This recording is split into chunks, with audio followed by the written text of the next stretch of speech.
You're listening to PetLifeRadio.com.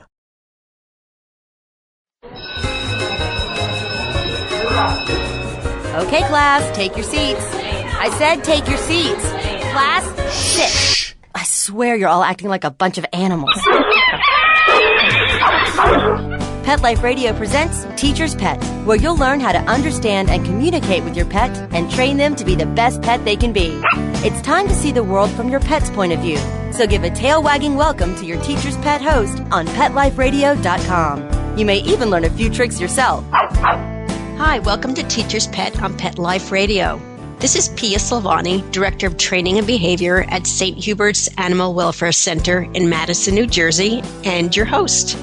This week we have a very special guest and a very dear friend of mine, Trish King, who will be talking to us about different ways to train your dog. There are some very strong similarities between parenting a child and parenting a dog. If you have children, then you already have a lot of valuable knowledge of which you may not be aware. With a little adjustment, those skills can be put to good use when you're raising your dog. The title of today's topic, as well as the name of Trish's ever so popular book, is Parenting Your Dog. Trish is the Director of Training and Behavior at Marin Humane Society in Novato, California. She has over 20 years' experience owning and training dogs. But before we meet Trish, let's take a short break to hear from our sponsors. Okay, class, grab your tuna flakes, biscuits, and bones. Teacher's Pet will be back in 2 shakes of a tail, right after recess.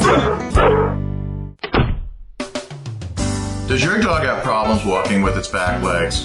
If so, your dog is one of 58 million dogs that suffer with problems with its rear legs. Problems such as spinal myelopathy, arthritis, and hip dysplasia. Bottoms Up Leash helps your dog walk. It's a rear support harness that has won numerous awards such as Dog Fancy's Editor's Choice Award as Product of the Year, and it's been featured on CBS and Good Morning America. Visit the website www.seniorpetsupplies.com.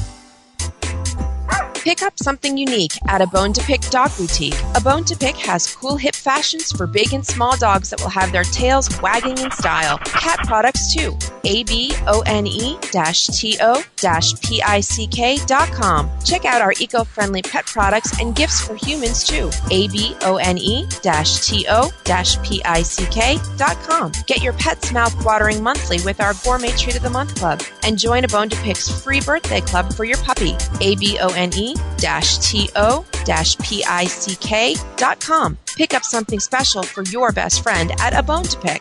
abone-to-pick.com. Get 10% off with coupon code PETLIFE. Having a rough day? Longing for the dog days of summer? Think your fun furry friend lives a dog's life? Well, find out everything you're begging to know as Pet Life Radio presents It's a Doggy Dog World with pet expert and award-winning author Liz Palaika. Every dog has his day, and you'll find out how to make your dog's day fun and rewarding. Every week, on demand, only on PetLifeRadio.com.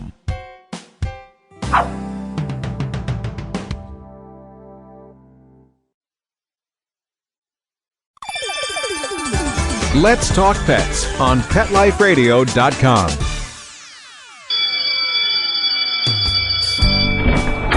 Okay, class, hang up your collars and leashes. Teacher's Pet is back in session. Now park yourselves on the floor. I said park, not bark. Ugh. Okay, Teacher's Pet. Pay attention, there may be a quiz later. Welcome back. This is Pia Silvani, host of Teacher's Pet on Pet Life Radio. I'd like to welcome today's guest, Trish King, who will be talking to us about using our parenting skills to train our dogs. Hi, Trish. Thanks for joining us. Well, thank you for asking me. Sure. It's nice to talk to you again. We haven't seen each other in a while. No, it's because you live on one coast and I live on the other, I think. That's right. Well, I want to get started today because, as you know, I love your book, and it's a very popular book, and I think it's a great topic, too. And if I were going to ask you the 3 most important factors that people should know about raising a dog, what would they be? Oh, let me see. There are probably more than 3, but I think that the first thing is that they should understand that this relationship needs to be one where the human takes care of the dog. I find that an awful lot of people want to be buddies with their dog and don't realize that the dog needs more than that. They need to have a parent, so to speak, which kind of goes into the next question, which would be, or the next precept, I suppose, which would be that the dog needs structure and rules in order to function in a society, especially a human society. And even if they were in an only dog society, they would need rules and structure. Without that, there's chaos, and nobody functions very well in chaos. And, well, let me see. The third thing that people should know about their dogs is that they're not people. I think there are an awful lot of folks who think that, in fact, they even call them people. Oh, they say, my dog thinks it's a human. Well, as a matter of fact, the dog doesn't think it's a human. The dog probably thinks a human is a dog, if they think anything at all. Yeah, that's a great point, too, because how many of your clients have say, where's daddy, where's mommy? So they're even calling themselves mommy and daddy, correct? Yeah, well, I do that, too, as a matter of fact. But I also think that a person can be a very good parent and still know that their dog is a special needs child, so to speak. I totally agree. And I know in my practice here in New Jersey, I find most people tolerate things, though, from their dogs that they would never tolerate from their children. And what do you think about that? Well, I think you're right. I think there probably are a few reasons for this. One of them is that if you don't understand a dog, if you don't understand who dogs are and where they fit into your family, then you're not exactly sure how to treat them so that they behave properly. So an example is that people pet dogs because they feel good to pet them. I mean, it feels wonderful to pet that lovely fur and the dog leans against you and looks up at you and maybe licks you gently on the hand and all that kind of stuff. That feels really good. But it may not be exactly what the dog needs, and it may actually be reinforcing an inappropriate behavior. So, I usually tell my clients, how would you feel if your husband or your wife came and sat on your lap all the time and shoved their back in your face and said, scratch my back? Right. And they'll go, no, I wouldn't like that at all. Or even if a child did that, came up and just demanded attention all the time. We know that those are the behaviors of a spoiled child. But somehow when a dog comes up, leans against us, pushes on our hand, we think we're flattered. We think, oh my gosh, the dog loves us. Well, the dog is just being selfish and wants to be petted. There's nothing wrong with that sometimes, but sometimes it is totally inappropriate. So that would be one example. And say there is somebody out there who owns that dog and they're listening to you right now and they're saying, yes, that's my dog. What could they do to stop that or eliminate that behavior? Well, the easiest thing to do is just to ignore the dog. And generally speaking, the dog will then go away. Now, one of the fun things about dog behavior, and human behavior for that matter, is that if something is reinforced irregular basis, so to speak, then it tends to not go away. An example would be begging. If a dog begs at the table and you say, no, we're not going to do this anymore, and so the whole family stops feeding the dog from the table, the dog will very quickly learn that it's no longer a reinforced behavior. It is no longer rewarding to sit under the table, and they go away and lie down. But if, for instance, Dad one day says, oh, he's been so good, I think I'll just give him, a couple of treats from the table, then the dog will never give up after that because they know that every once in a while something might happen. And so the same thing is true when you're petting your dog.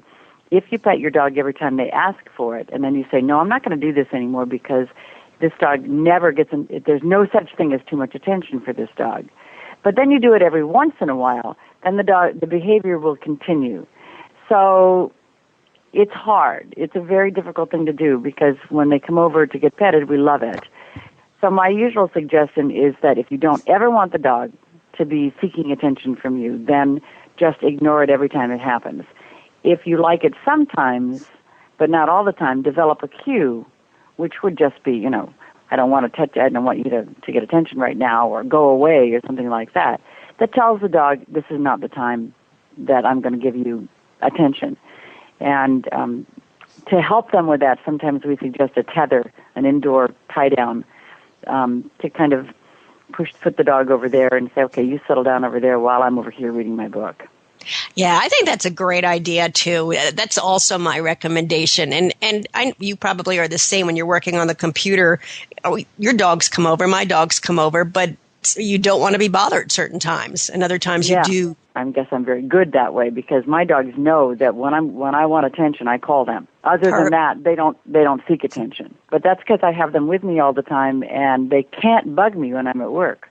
They have to lay down somewhere in the corner or whatever on their dog bed. So when I stand up and I say, okay, we're going to go play now, then they try to get attention. So again, it's really sticking to those rules so the dog knows black or white. Yes, and they're certainly not a black and white species, but if you make the rules black and white, it's very helpful for them. Great. Well, good house manners, in my opinion, is critical. And as we both know, working for shelters, it's one of the main reasons why people give up on their dogs. So let's go over. You have actually 5 tips in your book that I really like a lot to create a well-mannered dog. So if you don't mind, I'd like to go over that, and maybe you can give the audience some tips. The first that you talk about, which I really like a lot, and we expect this of children, is sharing. So go into detail a little bit about what you mean about sharing and how people can train their dogs to share. Well, dogs, again, like people, are selfish, and they will do what's in it for the dog. So they tend to be, we call it resource guarding, but it's essentially self-centered and selfish about what they have. If you have a child, you know that the kids are exactly the same. The first thing, one of the first words a child learns is mine, and they're pretty adamant about it. I remember when my daughter was really young, I used to actually have to hide toys that she was very fond of whenever any of her friends came over, because she refused to share them.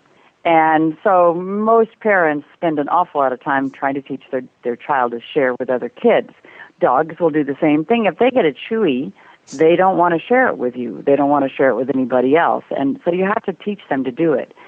I like a nice, gentle way to teach them. What I usually will do is if they're feeding or if they've got a chew toy, I'm going to go over and sit next to them and pet them while they're doing it. If they growl, then you have to do some other things first. But if they're not, then all you're doing is just saying, I can be with you, you can have your chewy, I can sit there. And then you can actually put your hand near their mouth and whatnot. What I don't recommend is that, and this is unfortunately what a lot of people do, is that when you give a dog some food, then to take the food away and then to give it back to them and take it away and give it back to them, or the same thing with the chewy. And I don't like that because I think it actually encourages resource guarding or possessiveness, because they don't know, they don't even know that they're going to be able to finish their dinner.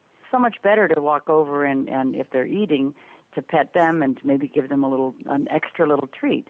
So now they actually look up and say, oh, you're coming over here. That's wonderful. I love it that you're coming over here. And I think that's a much better way to go about doing it. Very different in a multiple dog family. Right. Well, it's kind of interesting because we always hear people say, I want to take it away just to prove that I can. But we as human beings would become extremely irritated if somebody kept taking our plate away and giving it back and taking it away and giving it back. It's a story that I usually tell. If you actually had somebody, if the waiter came and took your food, you might get irritated, especially if they kept on coming back and coming back and coming back. What you probably wouldn't do would be to take out a machine gun and start to shoot them. That's right. And that would be pretty high-level possessiveness. Right. The next one, and I know that Sarah Wilson, who was our previous host, also just talked about this, and I think it's critical also, but you mentioned getting the dog's attention.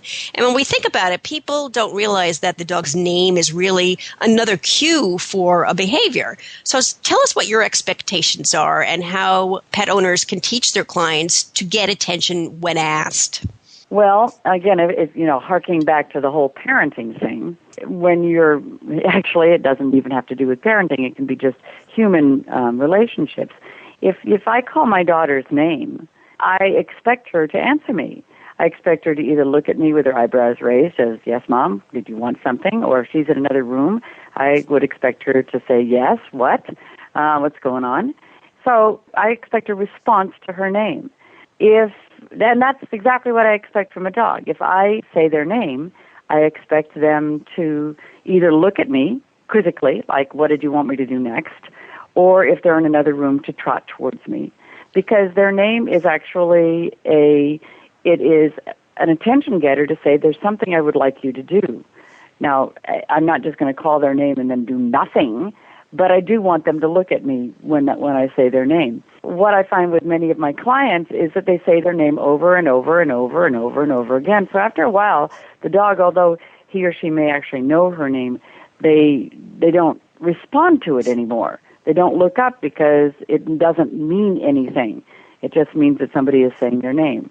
I've got 2 dogs lying right beside me right now, and if I said either one of their names, they would both look up at me like, you want me? What are we supposed to be doing next? So people say, for example, they're sitting here listening to this and they're thinking, well, how do I get my dog to look at me when I say their name? What's your recommendation? It should come naturally. It should come as, you're at home, you say the dog's name, and then it's dinner time. So you say, Bowser. Bowser looks up, and you go get his bowl, and you start filling the bowl with food. So Bowser means, food is going to happen. Or Bowser, and then you get the leash, and a walk is going to happen. But because that doesn't happen like that a lot, in our classes and in our consultations, we teach people that when you say the dog's name, it is immediately followed by a treat until they know that looking up at you is a very rewardable behavior. And again, it can come naturally, but only if you know what you're doing and you try very hard to be consistent with it. So it really needs to be followed with a positive association so the dog wants to look at you, in other words. That's exactly right. You put it very beautifully. Thanks, Trish. Well, we're going to hang on one second, and we're going to continue with this exciting topic right after these messages from our sponsors. So don't go away. Okay, class, grab your tuna flakes, biscuits, and bones. Teacher's Pet will be back in 2 shakes of a tail, right after recess.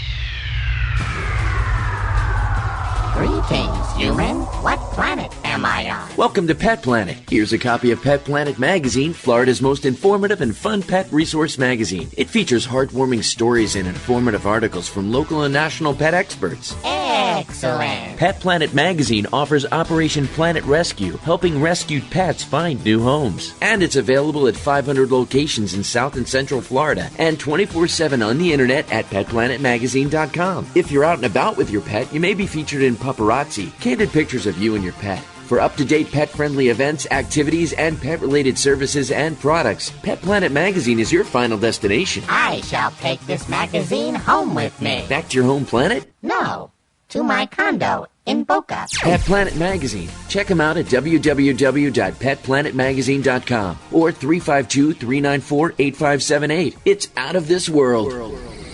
Fluff your feathers, roll out your tongue, shine your fins, snap on your leashes, and grab your human. It's the Louisville Pet Lovers Expo. 2 full days of pet-tastic fun that no pet lover should miss. Join us for shopping, the Barks and Couture Fashion Show, Dream Pet Wedding, Ultimate Pet Makeover, Pet Communicator, Rescue Me Pet Adoption, Service Dog Demonstration, and tons of fun contests. Bring your pets and join us at the Louisville Pet Lovers Expo, Saturday, September 27th and Sunday, September 28th at the Kentucky Expo Center. For more information, go to LouisvillePetExpo.com.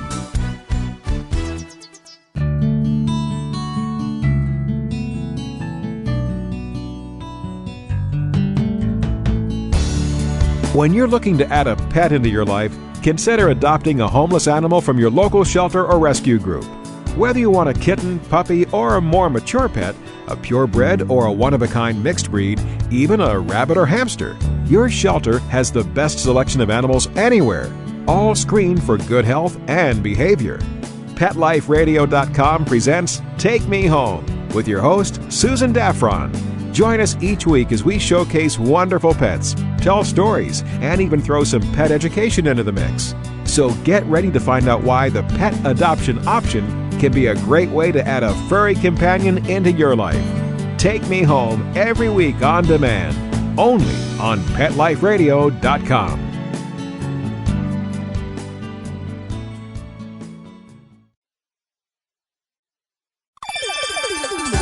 Let's Talk Pets on PetLifeRadio.com.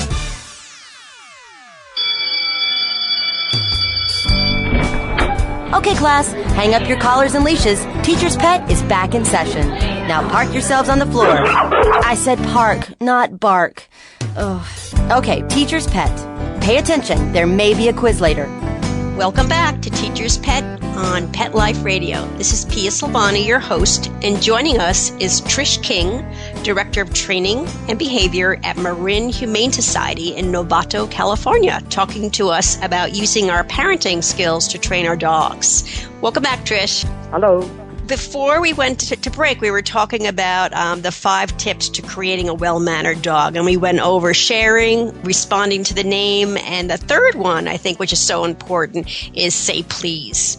And I really like this one because we so expect our children to say please. And why do pet owners then not have that same expectation from the dog? So maybe you can tell the audience how you train the dog to say please. Okay. Well, they obviously can't talk. And I have to say that an awful lot of people don't train their children to say please either. And it's actually a very easy thing to teach as long as you do not respond unless the child says please. Just the same technique that you use for a dog.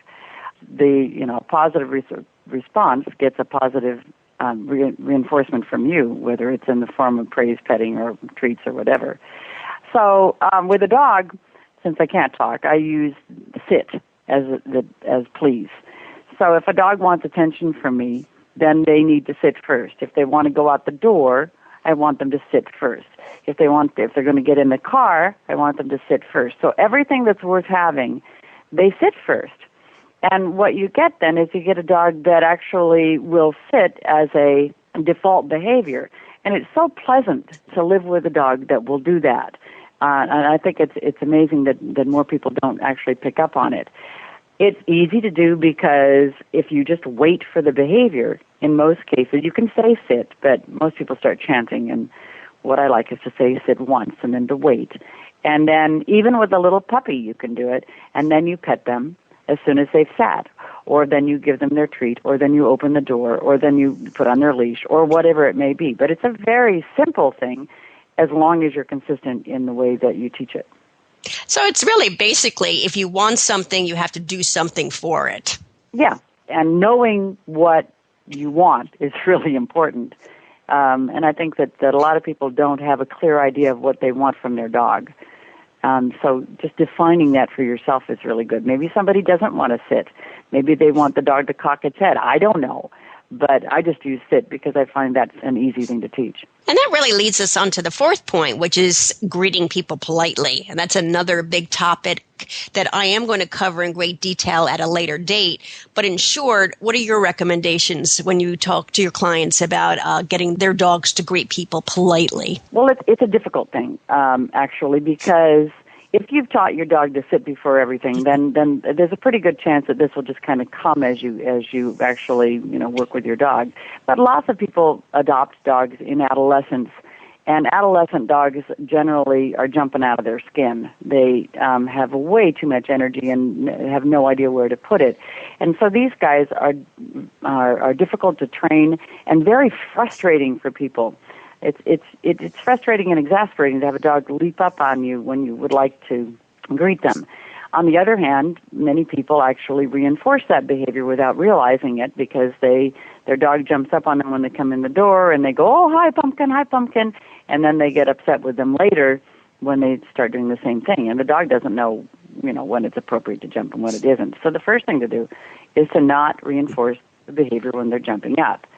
And at doorways, this is a funny part of doing what I do. I'm a consultant in most cases, and I had a client not too long ago who I said, she was upset because her dog jumped at doorways at people when they walked in the door. And I said, so how many guests do you have? Do you have a lot of guests? And she said, oh, no, nobody comes to my house. So then I started feeling sorry for her. But obviously, she couldn't possibly train her dog not to jump at the door if nobody came to the door. So for her, what we decided to do was just put the dog on a tether when people came to the door, because they didn't come very often. But for other people, sometimes you teach a dog to go to the mat, sometimes you help them to sit. And I have another technique that's kind of fun as well. What is that? Well, if the dog is jumping up on you or jumping up on a guest, just pat him on top of his head. They don't like that. Most of the time they get off right away. And then you can reinforce floor on the floor. Excellent point. And the last thing you mentioned in your book are people first. And can you explain to us what that means? Sure. Here's how I generally think of it. If you fly on airplanes very much, which I do, one of the points in the spiel they give, the safety talk they give in the beginning, is if the oxygen masks drop, for the people to give themselves oxygen before they give their child oxygen. Because you need to take care of yourself first. Otherwise, you're not able to take care of the dog or the child or whatever. So I find that thinking of yourself first is an important concept, making sure that you are comfortable with where you are.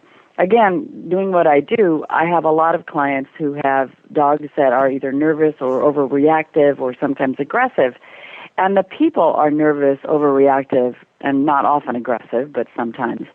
And they're not taking care of themselves. And how are they going to expect their dog to behave properly if they can't even really get a grasp on how they should behave? So there's that. There's also the fact that this is your house, you pay the mortgage.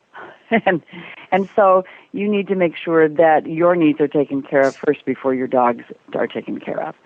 Great point. I really like that a lot. That is such an important factor because you see that in today's society. We're so busy. We're worried about everybody else's schedule and the kids' schedule, and I have to run here, and we're not really taking care of ourselves. So I like that a lot.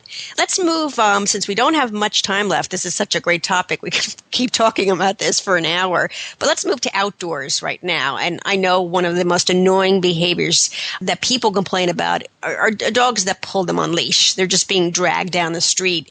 And again, if we go back to children, we would never tolerate a child dragging us around the supermarket just because the child wanted candy, for example.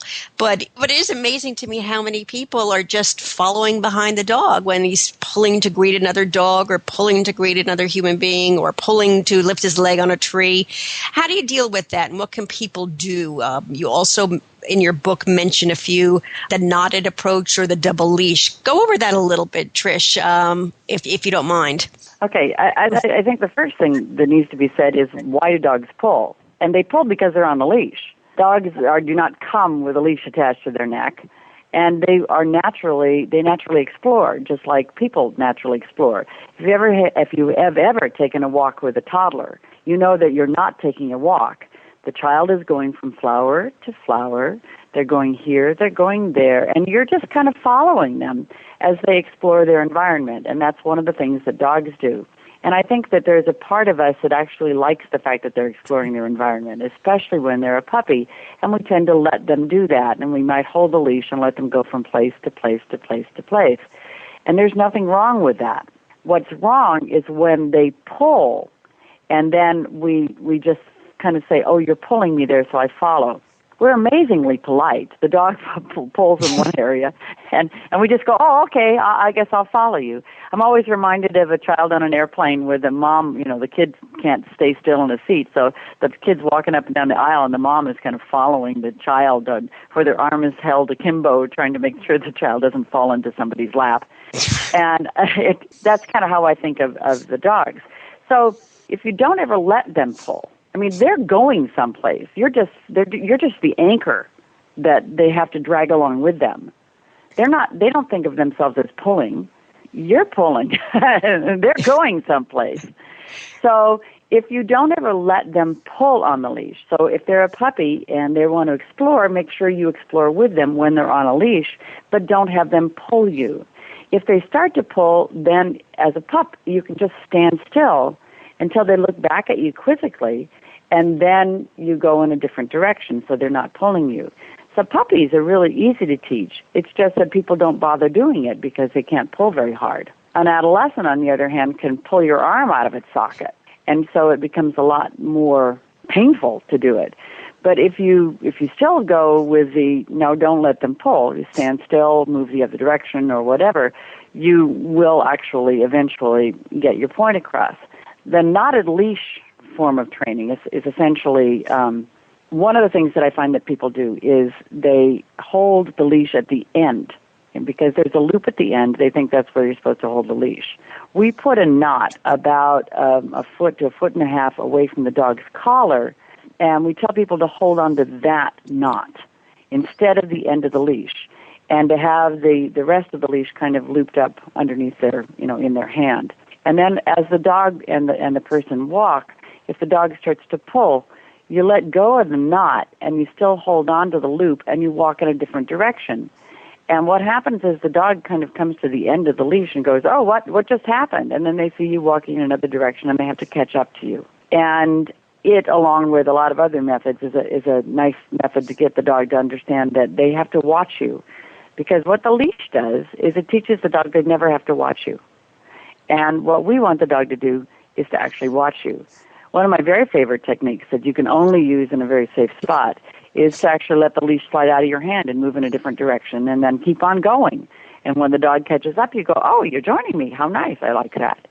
And you can reinforce them there if you want to. What you want them to do is to realize that you're the leader, they're the follower, and the leash should not make that much of a difference. Of course it does. But, just what we do in classes at our places, after people get to a certain level of training, we actually use crepe paper as the leash. Well, the dog is doing, and they're usually doing very poorly. But, Great. It does show people what they need to do. Terrific. Wonderful tips. And unfortunately, though, we're out of time, and we would like to thank our guest, Trish King, and the producers for making the show possible. Trish, I know the audience will love this book. I found it easy and fun to read, and it's just so informative.